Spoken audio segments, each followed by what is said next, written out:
Hello everyone, welcome to EduTab. So in today's 50 days with 50 mark series, we'll be discussing the topic locker operations. It's a very important topic. हर साल इसमें से एक दो question आते ही हैं and it's a very simple topic. So even a basic understanding of this topic can help you fetch marks. So अगर हम एक बैंक में सेफ्टी डिपॉजिट लॉकर की फैसिलिटी लेते हैं, हम लॉकर की फैसिलिटी लेते हैं तो उसमें डुअल कंट्रोल रहता है. वन की remains with us and one की रिमेन्स विद द बैंक. तो जब भी हम वो लॉकर में ऑपरेशन करने जाते हैं, कुछ ऑपरेट करने जाते हैं, ओपन करके कुछ निकालना है, कुछ रखना है, सो पहले बैंक वाले अपनी चाबी लगाते हैं, फिर हम अपनी चाबी लगाते हैं एंड क्लोजिंग के टाइम पे सिर्फ हमारे वाली चाबी लगती है. सो डुअल कंट्रोल रहता है. आप लॉकर में सिंगल पर्सन भी एक लॉकर ले सकता है, जॉइंटली दो लोग मिलके भी लॉकर फैसिलिटी ले सकते हैं. आपको अपने वैल्यूएबल्स रखने हैं, डॉक्यूमेंट्स रखने हैं, आप रख सकते हैं.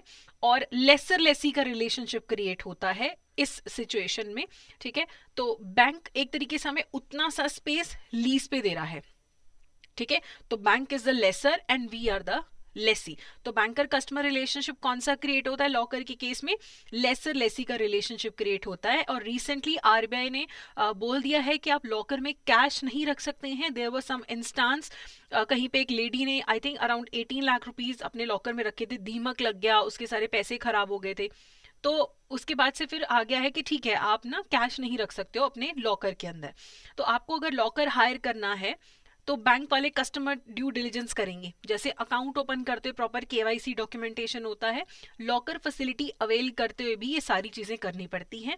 बैंक वाले आपको जैसे अवेलेबिलिटी होती है लॉकर्स की, उस हिसाब से आपको लॉकर्स अलॉट करती हैं. वेबसाइट्स पे या फिर बैंक ब्रांचेस में ये मेंशन होना चाहिए कि कौन से लॉकर हैं, कितना उसका रेंट है, अलग अलग साइजेस के कौन से लॉकर अवेलेबल हैं. और मॉडल लॉकर अग्रीमेंट के अकॉर्डिंगली आपको लॉकर प्रोवाइड किया जाता है. लॉकर का रेंट होता है, एनुअल रेंट होता है. ठीक है, तो अभी आरबीआई ने ये अलाउ किया है कि बैंक वाले term deposit as a security रख सकते हैं. मान लो मुझे बैंक में लॉकर फैसिलिटी लेनी है, तो बैंक वाले मुझे बोल सकते हैं कि जितना मेरा 3 साल का रेंट बना लॉकर का, उतने के इक्वल वो मुझसे एफडी एज अ सिक्योरिटी रखवा सकते हैं. तो अगर मेरा लॉकर का एनुअल रेंट है 10,000 रुपीज, तो 3 साल का कितना हुआ? 30,000 रुपीज. इतने की बैंक मुझसे एक टर्म डिपॉजिट बैंक में रखने के लिए बोल सकते हैं एज अ सिक्योरिटी. ये अलाउड है बैंक वालों को. ठीक है, उसके बाद अगर हम इंफ्रास्ट्रक्चर की बात करें तो देखिए सिक्योरिटी बहुत ज़्यादा इंपॉर्टेंट है लॉकर के अंदर. तो स्ट्रॉन्ग रूम और वॉल्ट होता है जहाँ पे आपके लॉकर फैसिलिटी आपको मिलती है. कोई भी अनऑथराइज्ड एक्सेस नहीं अलाउ करना चाहिए बैंक को. अगर कोई अनऑथराइज्ड एक्सेस होता है तो कस्टमर फिर कंप्लेंट करता है बैंक को कि ये अनऑथराइज्ड एक्सेस है. तो सीसीटीवी फुटेज वहाँ पे रखी जाती है. जहाँ पे भी लॉकर है वहाँ पे सीसीटीवी होता है, जिसकी फुटेज 180 डेज तक तो बैंक वालों को रखनी पड़ती है. लेकिन अगर कोई अनऑथराइज्ड एक्सेस का कंप्लेंट हो जाए, किसी भी टाइप का कंप्लेंट हो जाए लॉकर से रिलेटेड, तो जब तक वो केस सॉल्व नहीं होता है तब तक वो सीसीटीवी फुटेज को संभाल के रखना पड़ता है. बाकी वायर एंड फायर प्रोटेक्शन है, आग लग जाए या कहीं पे शॉर्ट सर्किट हो जाए, ऐसी चीजें ना हो, उसके लिए भी बैंक वालों को प्रॉपर इंफ्रास्ट्रक्चर एंड सिक्योरिटी का ध्यान रखना पड़ता है. लॉकर जो है वो प्रॉपर स्टैंडर्डाइज लॉकर्स होने चाहिए. जो तो मैकेनिकल लॉकर्स हैं वो ब्यूरो ऑफ इंडियन जो स्टैंडर्ड्स हैं उसके लॉकर होने चाहिए. और जो आपके कंप्यूटराइज लॉकर्स हैं वो आरबीआई की जो गाइडलाइंस हैं आईटी वाली, उसके अकॉर्डिंगली आपका जो लॉकर में लॉक है वो होना चाहिए है. लॉकर की कीज जो हैं वो जब भी मान लीजिए मेरे पास लॉकर था बैंक का, अब मैंने लॉकर अपना बंद करवा दिया, सबमिट कर दी की, तो हमेशा फिर की को इंटरचेंज किया जाता है. ठीक है, सेम की ही नहीं रखी जाती है. एंड लॉकर जो कीज होती है वहां पे ब्रांच का या बैंक का नाम है वो इनग्रेव्ड होना चाहिए. ओके, एंड डुप्लीकेट कॉपी तो ऑब्वियसली की बैंक के पास भी रहती है. ओके, तो कस्टमर जब अपना लॉकर ऑपरेट करने आता है तो आप एक्सेस किसको देते हैं? जिसके नाम पे लॉकर है, जॉइंट है, तो जॉइंट लॉकर में क्या इंस्ट्रक्शंस हैं उसके हिसाब से लॉकर ऑपरेट करने दिया जाता है कस्टमर को. ओके, एंड आपने कस्टमर को प्राइवेसी देनी है लॉकर रूम में. अगर मैं अपना लॉकर में कुछ काम करने जा रही हूँ तो लाइक कोई बैंक वाला ऐसे सिर पे खड़ा होकर नहीं देखेगा कि मैं क्या कर रही हूँ. Privacy should be provided to the person. And जब भी एक कस्टमर लॉकर में कुछ भी ऑपरेशंस करता है तो उसको अलर्ट जाना चाहिए कि आपके अकाउंट से ये वाली ट्रांजैक्शंस हुई हैं. ठीक है, अलर्ट जाना जरूरी है कस्टमर के ईमेल पे या मोबाइल पे कि आपका इतने बजे लॉकर में ऑपरेशन हुआ था, ठीक है। And locks and keys secure होनी चाहिए हैं, जब रेगुलरली आप उन्हें चेंज करते रहते हैं लॉक और कीज को। अगर आपको लगता है कि लॉक खराब हो गया, लॉक चेंज करना है, तो फिर हेड ऑफिस से परमिशन ली जाती है जो लॉक्स वगैरह चेंज करने के लिए। डेली क्लोजिंग के टाइम पे चेक करना है कि सारे जो लॉक्स हैं वो हैं क्लोज्ड हैं या नहीं है। अगर बाई चांस आपको दिखता है कि कोई लॉकर खुला हुआ है तो आप उस कस्टमर को अलर्ट भेजोगे कि आपका लॉकर ऐसे खुला हुआ था, तो आप आके चेक कर सकते हैं कि सब कुछ सेफ है या नहीं है। बाकी लॉकर को लेके जो भी डेटा है, कब ऑपरेट हुआ, कब बंद हुआ, कब क्लोज हुआ, तो रिकॉर्ड उसका मेंटेन रहना चाहिए बैंक के पास, ठीक है। आप लॉकर फैसिलिटी में क्या किसी को नॉमिनेट कर सकते हो? तो यस, अगर एक सिंगल पर्सन का लॉकर है, सिंगली ऑपरेटेड लॉकर है, तो एक पर्सन को नॉमिनेट किया जा सकता है। लेकिन अगर जॉइंट लॉकर है तो एक से ज्यादा इंसान को भी नॉमिनेट किया जा सकता है, ठीक है। जिसको नॉमिनेट किया जाता है, नॉमिनी का फोटोग्राफ लिया जाता है। अगर थंब इम्प्रेशन है तो उसे अटेस्ट करेंगे, 2 विटनेस अटेस्ट करेंगे।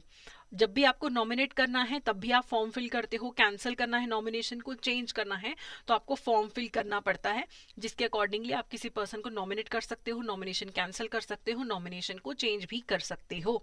इस पे भी आपको पेपर में क्वेश्चन पूछा जा चुका है कि एक लेडी थी, उसने लॉकर फैसिलिटी ओपन करी थी, सिंगली ऑपरेटेड लॉकर था, और वो अपनी दोनों डॉटर्स को नॉमिनेट करना चाहती थी। तो आपको इसमें आंसर देना था कि नहीं, दोनों को वो नॉमिनेट नहीं कर सकती क्योंकि सिंगली ऑपरेटेड लॉकर है, so there could be only 1 person जिसे वो नॉमिनेट कर सकती है, ठीक है। एक आपको पेपर में पूछा गया था कि एक लॉकर था, उसमें एक आदमी ने कुछ लिक्विड रखा, ठीक है, और लिक्विड रख के उसने बंद कर दिया, तो उस लिक्विड की इवेपोरेशन से जो लॉकर का सारा सामान था वो खराब हो गया। तो क्या इसमें बैंक वालों की गलती है? क्या बैंक कोई कंपनसेशन पे करेंगे? तो इसका आंसर था नहीं, बैंक कोई कंपनसेशन नहीं पे करेगा। व्हाई? क्योंकि इसमें बैंक की कोई गलती नहीं है। बैंक की जहां गलती होती है वहीं पे आपको बैंक को कंपनसेशन पे करता है, आपको अदरवाइज नहीं करता है। तो आप कोई भी हजार्डस सब्सटेंस, कुछ भी इलीगल सामान, कैश आप अपने लॉकर में नहीं रख सकते हैं, ओके, ये अलाउड नहीं है। अगर लाइबिलिटी ऑफ बैंक की बात करें तो डैमेजेस के केस में बैंक कितना लाइबल होगा, क्या बैंक की पॉलिसी है? अगर कस्टमर्स का लॉकर में कोई दिक्कत आती है, बैंक की वजह से गड़बड़ होती है, तो एक जो बैंक का बोर्ड होता है उसकी प्रॉपर पॉलिसी होती है कि बैंक की कितनी लाइबिलिटी होगी। अगर तो देखो आपके लॉकर में सामान को नुकसान होता है या लॉकर को नुकसान होता है किसी नेचुरल कैलेमिटी या एक्ट ऑफ गॉड की वजह से, तो बैंक लाइबल नहीं है। जैसे अब फ्लड आना, अर्थक्वेक आना, ये एक्ट ऑफ गॉड है ना, लैंडस्लाइड होगी, उससे लॉकर टूट गया, बैंक में डैमेजेस हो गया, तो बैंक लायबल नहीं, क्योंकि नेचुरल कैलामिटी है, भगवान ने किया इसको। लेकिन अगर कहीं पे प्रूव हो जाता है कि बैंक की गलती है, बैंक का इंफ्रास्ट्रक्चर सिक्योर नहीं था, थेफ्ट हो गई, रॉबरी होगी, तब बैंक लायबल होता है। लेकिन तब भी बैंक की लायबिलिटी लिमिटेड होती है, कितनी? जितना एनुअल रेंट है उसका 100 टाइम्स मैक्सिमम बैंक की लायबिलिटी हो सकती है, ठीक है। तो अगर साल का रेंट कितना है, 10,000 है, तो मैक्सिमम बैंक की लायबिलिटी कितनी हो सकती है? इतनी, ठीक है। तो 10 लाख बैंक की मैक्सिमम लायबिलिटी हो सकती है, maximum, okay, 100 times the rent, अगर थेफ्ट, रॉबरी या बैंक की गलती प्रूव हो जाए, ठीक है। फिर बात करते हैं closer and discharge of locker items. कौन सी ऐसी सिचुएशंस हैं जहां पे बैंक जो लॉकर को ब्रेक ओपन कर सकता है? अगर लॉकर की चाबी गुम जाए, अगर हायरर जो है वो चाबी घुमा दे और वो रिक्वेस्ट करे कि मेरा लॉकर ओपन किया जाए, तब लॉकर को ओपन किया जा सकता है, ठीक है। कोर्ट ऑर्डर्स आ जाए, जब गवर्नमेंट की कोई एनफोर्समेंट एजेंसी के पास कोर्ट ऑर्डर हो कि इस पर्सन का लॉकर को सीज कर लो और एक्सेस दे दो, तब भी बैंक वालों को एक्सेस देना पड़ता है एनफोर्समेंट एजेंसीज को। नॉन कंप्लायंस, अगर ये बैंक डिटर्मिन कर लेता है that it needs to take back the locker due to the locker hirer not cooperating, अगर जिसने लॉकर लिया है वो कॉपरेट नहीं कर रहा है, टर्म्स एंड कंडीशंस नहीं मान रहा है बैंक की, तब भी फिर नॉन कंप्लायंस के कारण भी एक लॉकर को क्लोज किया जा सकता है, उसकी आइटम्स को डिस्चार्ज किया जा सकता है, ठीक है।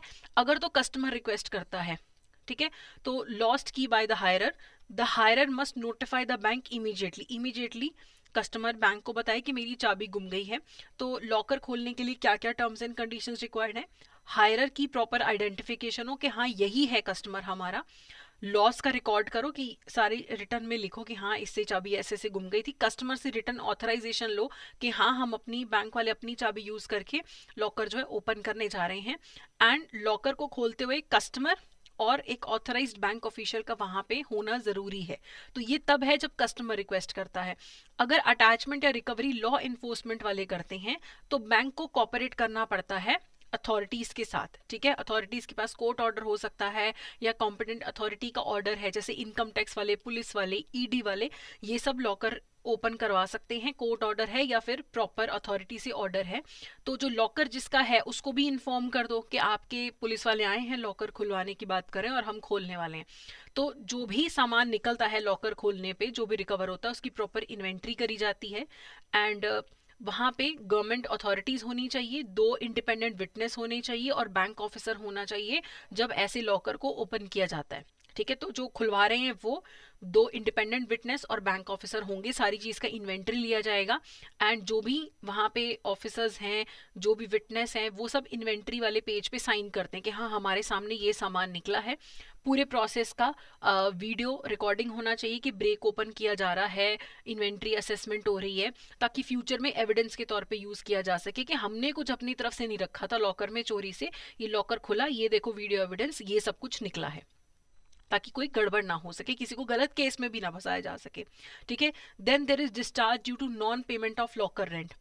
देखो अगर लगातार 3 साल तक रेंट नहीं आया है तब फिर बैंक के पास डिस्क्रिशन है कि वो लॉकर को ओपन कर सकते हैं एक प्रॉपर प्रोसीजर को फॉलो करके। ऑब्वियसली कस्टमर को नोटिस देना है, उसको टाइम देना है कि देखो आप लॉकर रेंट नहीं पे कर रहे हो तो हम आपका ये ओपन करके देख सकते हैं और सामान को डिस्चार्ज कर सकते हैं। अगर जिसने लॉकर हायर किया है वो अनट्रेसेबल है तो बैंक एक बार पब्लिक नोटिस देगा 2 न्यूज़पेपर्स में, एक इंग्लिश न्यूज़पेपर में, एक लोकल लैंग्वेज में, और रीजनेबल टाइम देगा कि कोई रिस्पॉन्स दे दे इसका कि ये लॉकर है, कोई इसको एक्सेस नहीं कर रहा है, 3 साल से रेंट नहीं आया है, ठीक है। फिर अगर तब भी कोई जवाब नहीं आता है तो बैंक के पास ऑप्शन होता है कि एक बैंक ऑफिसर और 2 इंडिपेंडेंट विटनेस के सामने ब्रेक ओपन किया जा सकता है लॉकर को, ठीक है। जहां पे इलेक्ट्रॉनिकली ऑपरेटेड लॉकर है तो वहां पे वॉल्ट एडमिनिस्ट्रेटर पासवर्ड होता है जो सीनियर ऑफिशियल के पास, उसको यूज करके लॉकर को ओपन किया जा सकता है। ये तो बात है नॉन पेमेंट की, ठीक है। फिर है रिकॉर्डिंग एंड सेफ कीपिंग। ये जो पूरा ब्रेक ओपन करने का प्रोसेस है इसका वीडियो बनाया जाएगा, ठीक है। इन्वेंट्री असेसमेंट होगा, उसका भी वीडियो बनाया जाएगा और उसको प्रिजर्व किया जाएगा कि फ्यूचर में कोई डिस्प्यूट करे तो हमारे पास ये प्रॉपर वीडियो एविडेंस होना चाहिए। जो भी कंटेंट्स हैं उस लॉकर के उन्हें सील्ड एनवेलप में रखना है, प्रॉपर डिटेल्ड इन्वेंट्री रखनी है, एक फायर प्रूफ सेफ के अंदर, टेम्पर प्रूफ होना चाहिए, जब तक कस्टमर आके क्लेम ना करे तब तक आप उसे संभाल के रखोगे। Banks do not open sealed closed packets found in the locker while releasing them to the proper claimants unless required by law. जो अगर लॉकर के अंदर कोई सील्ड पैकेट मिला है उसको बैंक वाले ओपन नहीं करेंगे, ठीक है, unless required by law. Bank वाले उसको ओपन करके नहीं देखेंगे कि इसमें क्या पड़ा है। फिर है discharge if locker remains inoperative for a long period. अगर लॉकर इनऑपरेटिव रहता है बहुत लंबे समय तक तब क्या करना है, देखो अगर रेंट आ रहा है बैंक को लेकिन 7 साल या उससे ज्यादा का समय हो गया, किसी ने भी लॉकर को ऑपरेट नहीं किया है और लॉकर हायरर को लोकेट नहीं किया जा सकता, रेंट कहीं से आ रहा है लेकिन लॉकर हायरर को ऑपरेट नहीं किया जा रहा और बैंक वाले ढूंढने की कोशिश करते हैं तो नहीं मिलता है, तो बैंक के पास ऑप्शन है कि या तो उसकी नॉमिनी या लीगल एयर को सारा कंटेंट ट्रांसफर कर दो या फिर जो भी सारे आर्टिकल्स हैं उनको ट्रांसपेरेंट मैनर में प्रॉपर ड्यू प्रोसीजर फॉलो करने के बाद आर्टिकल्स को डिस्पोज ऑफ कर दिया जाए, ब्रेक ओपन कर सकते हैं लॉकर को। तो अगर लॉकर रेंट नहीं आ रहा तो 3 साल में ब्रेक ओपन किया जा सकता है, रेंट आ रहा है लेकिन कोई ऑपरेट नहीं कर रहा, कोई ट्रेस नहीं हो रहा तो 7 साल में उसे ब्रेक ओपन किया जा सकता है, ठीक है।